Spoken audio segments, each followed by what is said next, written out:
안녕하세요. 오늘은 한 생명 한 세포, 지난번에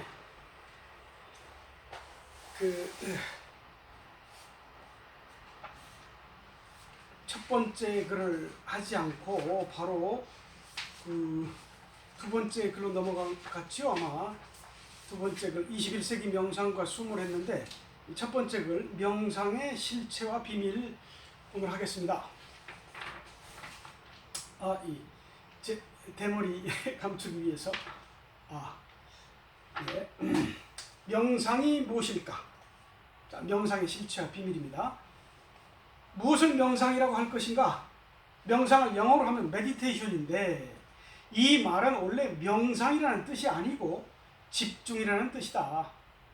어디 한 군데 집중하고 있는 것이 메디테이션이다.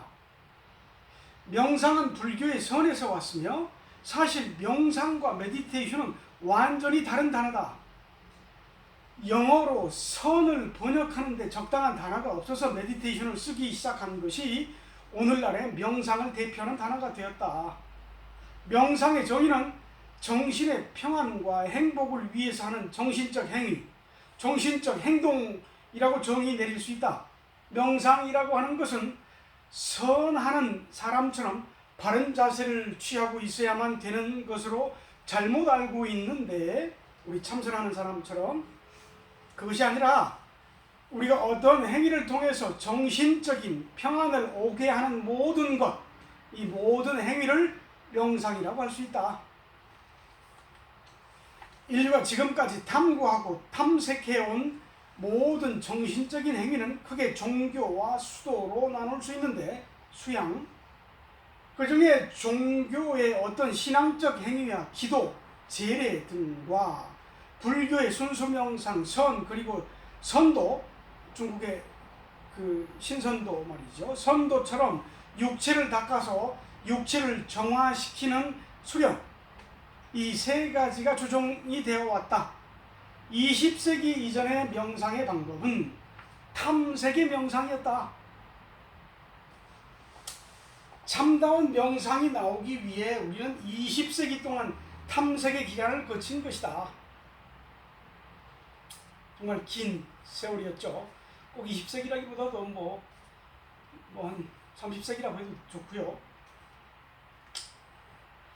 한국에서는 화랑도, 풍류도 등 독특한 명상의 방법이 있었지만 사라져버렸고, 그것들의 작은 편목, 작은 하나의 덩어리로 국선도라는 이름으로 지금 우리에게 전해지고 있다. 또 인도의 명상이라는 요가, 티베트, 라마 승들의 중맥법이라고 하는 탄트라죠 보통. 중국의 기공, 태극권 등 동양권에서는 이렇게 실질적인 명상들이 등장했던 것이다. 서양에서는 하나님에 대한 종교적인 행위, 기도, 묵상, 제를 지내는 미사를 지내는 행동 등으로 이것이 모두 하나의 명상이었다. 명상의 방법 중 가장 치밀하고 조직력이 좋았던 것은 우리나라의 선도이다. 선도는 호흡을 통해 기를 운행시키게 하는 응용 명상이라고 볼 수 있다. 우리 대주천하고 소주천하고 그런 거 말이죠. 그 외에도 불교의 선처럼 그저 아무것도 안 하고 순수하게 하는 순수 명상, 요가나 기공처럼 음악이나 몸 움직임 등 어떤 매체를 이용하는 매체 명상 등 여러 가지가 있다. 21세기에 와서는 인간이 하는 정신적인 행위, 육체적 행위, 구체적으로는 정치, 학문, 교육, 미술, 의학, 경제, 이 모두가 21세기의 명상과 통합이 될 것이다. 통합이 되지 않고서는 인류의 희망이 없다. 그래서 먼저 명상과 의학이 통합되는데, 그 이유는 치유하는 방법이나 명상하는 방법이 완전히 하나이기 때문이다. 우리 명상을 하면 치료가 되죠. 그 다음 종교가 통합이 되는데, 그것은 사실 종교의 의미나 명상의 의미가 똑같기 때문이다.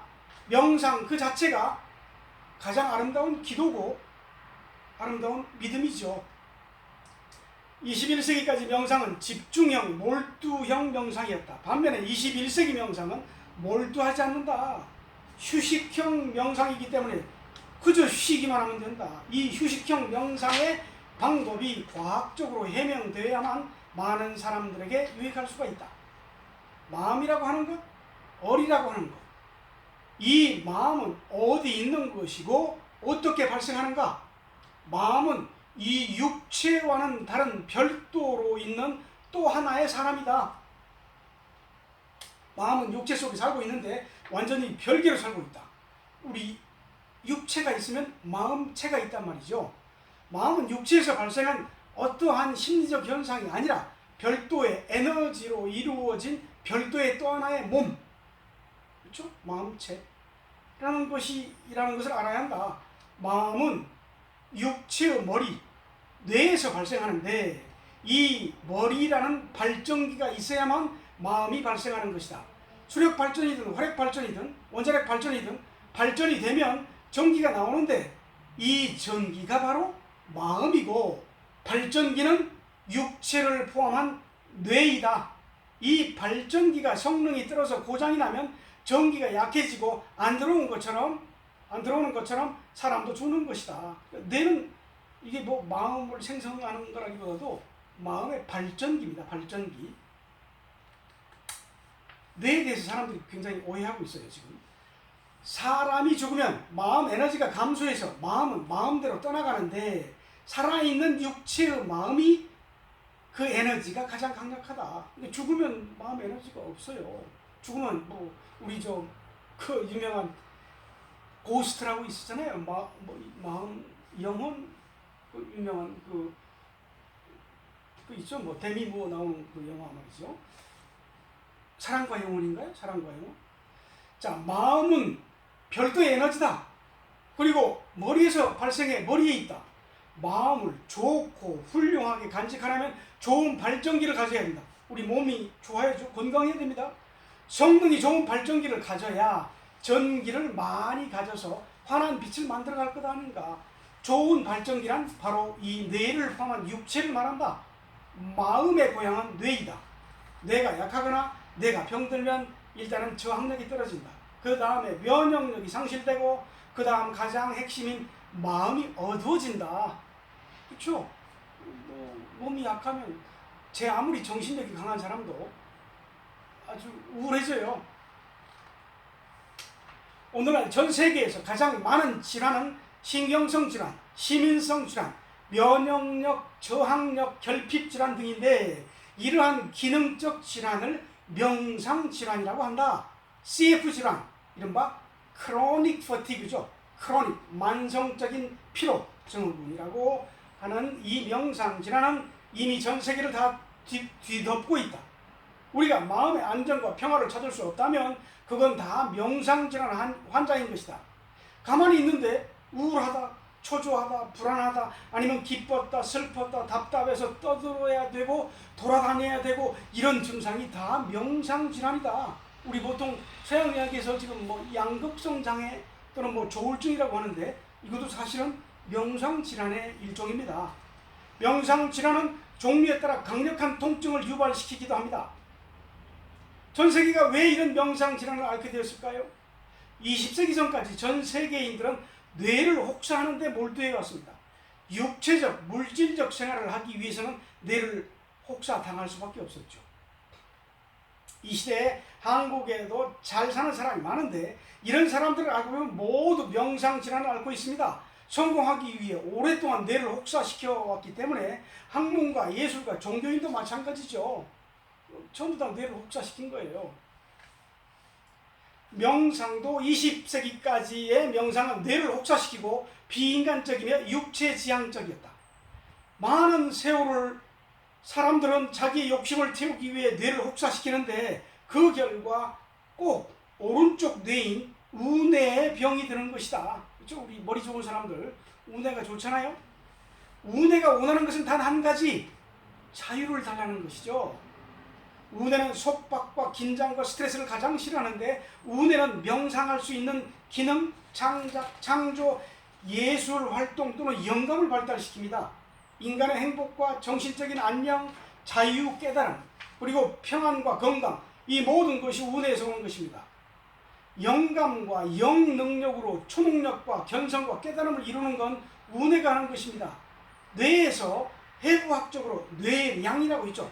뇌 대들보이라는 게 있는데 이 뇌량을 딱 끊어보니까 뇌는 완전히 두 개가 따로 움직인다는 것이 증명됐는데 뇌량을 끊어놓고 우뇌에게 부채를 보여주고 이건 부채다 하고 알려주고 우뇌에게만 물어보면 붙일 수 있는 거다, 시원하다 하는 그런 느낌은 있는데 좌뇌는 그런 거 모르고 그냥 부채 이름만 기억하는 것입니다. 좌뇌는 발달 안 해도 우뇌가 건강하고 자기 능력을 발휘할 수 있을 때 사람은 멋있어지는 것입니다. 멋이라고 하는 것은 깨달음에서 오는 것입니다. 그래서 정신적인 자유가 있는 사람을 멋쟁이라고 하죠. 무엇이 있는 사람이죠. 21세기 명상의 방법은 명상하지 않고 집중하지 않고도 명상이 가능합니다. 이것이 바로 복음입니다. 집중하지 않고 몰두하지 않는다 해서 쉼이라고 합니다. 쉬기 위해서 우리는 명상을 하죠. 숨을 쉬면 쉼을 얻기에 우리는 숨 쉰다고 합니다. 쉼을 얻기 위해 숨을 쉬는 것이죠. 숨은 세계에서 나온 명상 방법 중 유일한 쉼을 얻는 방법입니다. 윤석희 선생님이 만든 이 명상 방법을 총칭해서 순한국말로 숨이라고 합니다. 몰두를 안 할 때만이 인간의 뇌는 급속도로 회복을 할 수 있습니다. 이것이 바로 천국이죠. 몰두형은 기능적입니다. 하나의 기능인을 만드는 것이죠. 기능은 의식적으로 기능을 활용할 때만 필요한 것입니다. 몰두형의 또 다른 단점은 생활적이지 못하죠. 기능적인 것은 매우 일시적이고 이상적이기 때문입니다. 또 수직적입니다. 수직의 세상에서는 조직이 형성되죠. 위아래를 만들어 권위를 만들죠. 권위를 내세워 먹고 살려고 합니다. 자격이 없는 사람이 권위만 내세웁니다. 지금까지 모든 정치적인 조직들, 종교적인 조직들이 그렇게 했죠. 로마 교황, 베드로 같은 애가 어떻게 로마 교황이 됩니까? 초대 교황이라고 하잖아요.